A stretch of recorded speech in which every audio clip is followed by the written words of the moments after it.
We're only 5 short weeks away from the start of the fantasy playoffs. Where has this year gone? I don't know, but we are here with week 10 must start running back rankings. So let's get into it. We're trying to get dubs this week because we're all about winning championships around here, boys and girls. Let's ride.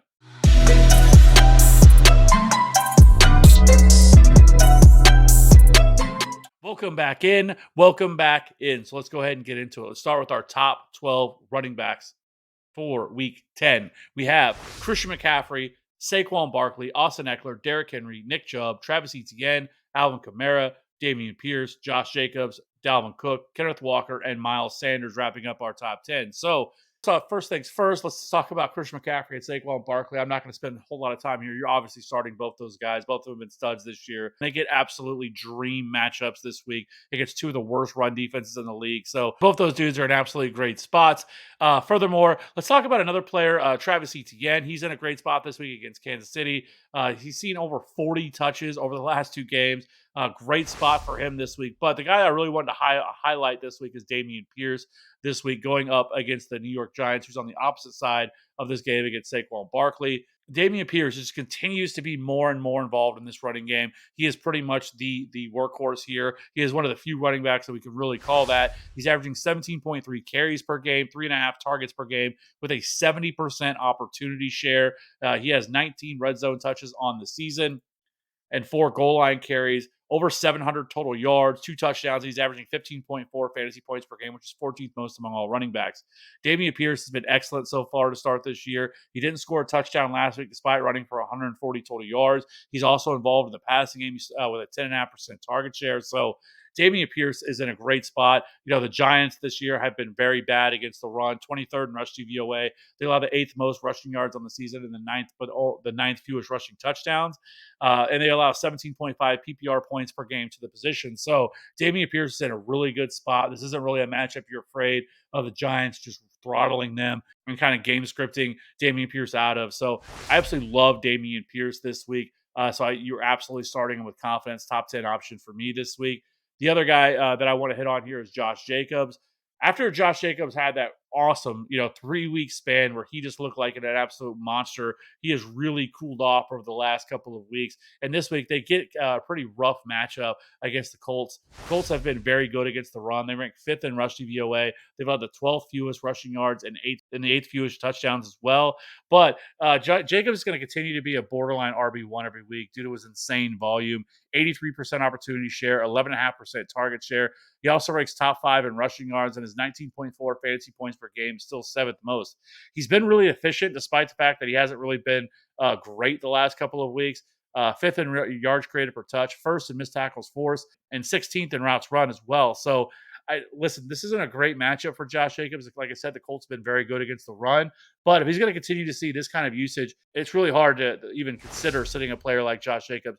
I think moving forward, you can view Josh Jacobs as probably a little bit more in the range of what he was. He's not a guy that's going to be giving you 25, 30 fantasy points a week. That's just never been him. But he can still be a solid, back end RB1 rest of season. So let's go ahead and move over to our RB2s. We have Aaron Jones. Now, Aaron Jones, he should be okay this week. We have him in here. Test came back negative on that ankle injury that he suffered, that he missed the second half of last week's game against the Lions. He should be good to go this week. We have him at RB13. Then we have that with Cordell Patterson, Tony Pollard, Leonard Fournette, Deonta Foreman, Jonathan Taylor, Jamal Williams, DeAndre Swift, Antonio Gibson, David Montgomery, James Conner, and Jeff Wilson wrap up our top 24 running backs. Let's go ahead and get into some of these RB2s that I want to highlight this week. Let's go ahead and start things up with Cordell Patterson. Right now in the season, he's averaging 14.5 carries per game, 58% of the opportunities, 1.8 targets per game. So he's also averaging 76.8 rushing yards per game and 1 touchdown per game over the 5 games that he's played. He's also averaging 15.4 fantasy points per game. He's 23rd in yards created per touch and 35th in yards after contact per attempt. Now, this past week in his first game back, coming off IR, he saw 39% of the snaps. He received 42% of the opportunities, 13 carries to Tyler Algier, who played 38% of the snaps, 10 carries. And then also Caleb Huntley played 21% of the snaps and had 7 carries. Now, with Cordell Patterson, he looks like he's also the goal line back. He saw a couple goal line carries last week, scored a touchdown last week against the Chargers. So this week, they get a really, really good matchup against the Panthers. The Panthers are 21st in rush DVOA. They'll have the 5th most rushing yards at 139.3 per clip. And they also allow the fifth most rushing touchdown and the third most fantasy points per game in this matchup against the Panthers. The only tough part with Cordero Patterson is these other running backs are going to miss in. So Tyler Algier, I also think, is a decent flex option this week. I talked about him last week as being another guy that you can plug in. Scored 13 fantasy points last week. I think C-Pat and Tyler Algier are going to really handle the lion's share of this backfield with Caleb Huntley also mixing in. It's going to be a little bit frustrating, but with this matchup, I can't stick Cordero Patterson. Next up, we have Tony Pollard. They get the Packers this week coming off their bye. We'll have to see what's going to happen with Ezekiel Elliott. If Ezekiel Elliott were to miss again this week, he would be right back up in the top 12 running backs, just like we saw him the week before, just like we saw him before their bye. But I do think that Ezekiel Elliott could return this week. But I still think Tony Pollard is a solid RB2 option this week against the Packers.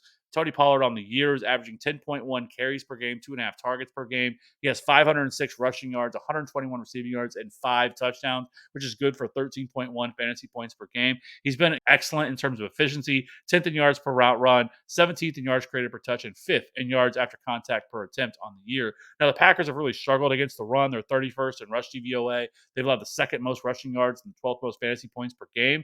So I do think Tony Pollard is definitely a must start this week in a great matchup against the Packers. Even if Ezekiel Elliott plays, I think they're definitely going to split touches here like they've been doing all year. And Tony Pollard's efficiency just makes him a must start most every single week, especially in great matchups. And this certainly qualifies as one. So you can start Tony Pollard whether Ezekiel Elliott plays or not.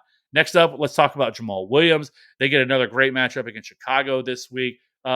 Jamal Williams averaging 14.6 carries per game, 1.7 targets per game, 21st, 21 red zone touches, which is fifth most among all running backs, 464 rushing yards and 8 touchdowns for 15.3 fantasy points per game. He hasn't been very efficient whatsoever. 57th in yards created per touch, 36th in missed tackles forced, and 37th in yards after contact per attempt.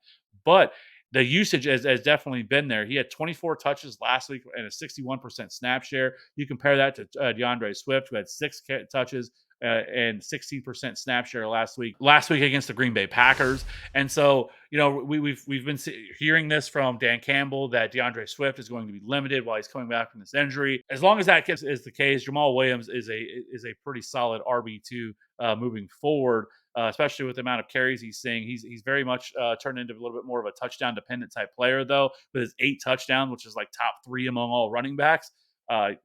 But this is a great matchup against Chicago. Chicago is 29th in rush DVOA. They've allowed the 4th most rushing touchdowns. They've allowed the 4th most rushing yards, the 3rd most rushing touchdowns, and the 4th most fantasy points to running backs. So Jamal Williams is a little bit touchdown dependent, but if he's going to continue to see 20 plus touches, even if he doesn't, I don't think that's something I would expect every week, but I still think you could probably pencil in to seeing probably 15 to 17 touches per game on the ground, and that should be enough for him to be a viable RB2 moving forward. Now we do have DeAndre Swift right below him. I think you're going to see him get ramped up a little bit more, see a little bit more opportunity. I think in that game last week, the way that game turned out against Green Bay, they really leaned a little bit more on Jamal Williams. But if Chicago can get out to an early lead, that's where I think you can see DeAndre Swift utilize a little bit more in the passing game. So I do still think both these guys are viable options, but it's harder to trust DeAndre Swift when he's only playing 16% of snaps and only 6 touches.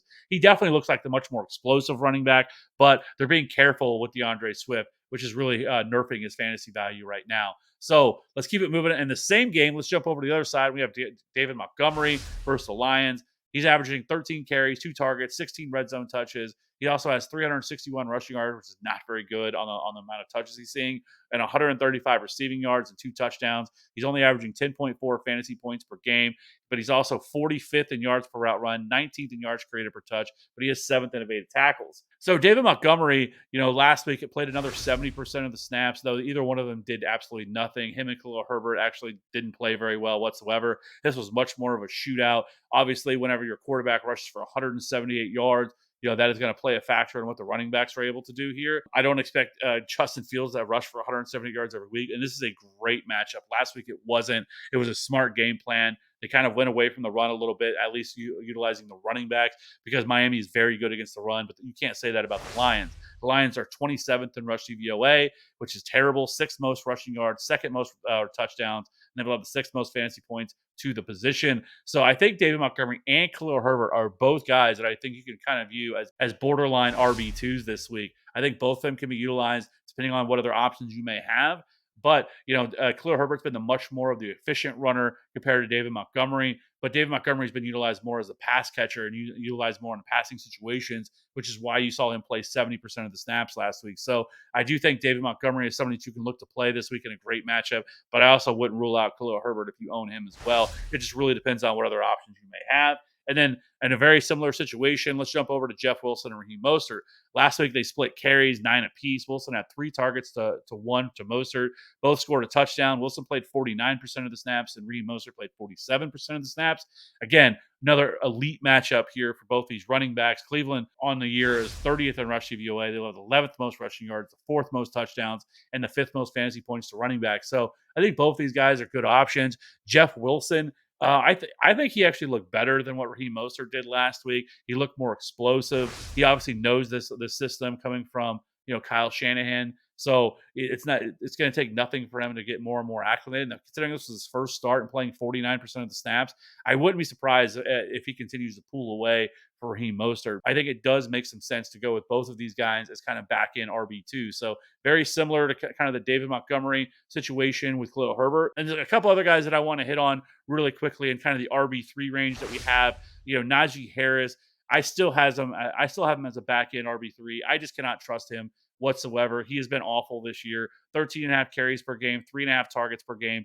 He's 361 rushing yards, 112 receiving yards, 3 touchdowns, 10.9 fantasy points per game. He's 34th in yards per route run, 46th in yards created per touch, and 13th in evaded tackles. But this is a really bad matchup against the Saints. The Saints are 8th in rush DVOA. They've allowed the 17th, but they have allowed the 17th most fantasy points to running backs. But this Pittsburgh offensive line has been awful. They rank 24th in adjusted line yards, 29th in second level in open field yards on the year. So I just can't trust Naji Harris being in this offense. And if you have other options, I am fine with sitting Naji Harris. We have to stop looking at him like who we thought he was could have been or what he was last year, because he's not even seeing that type of volume that he was seeing last year.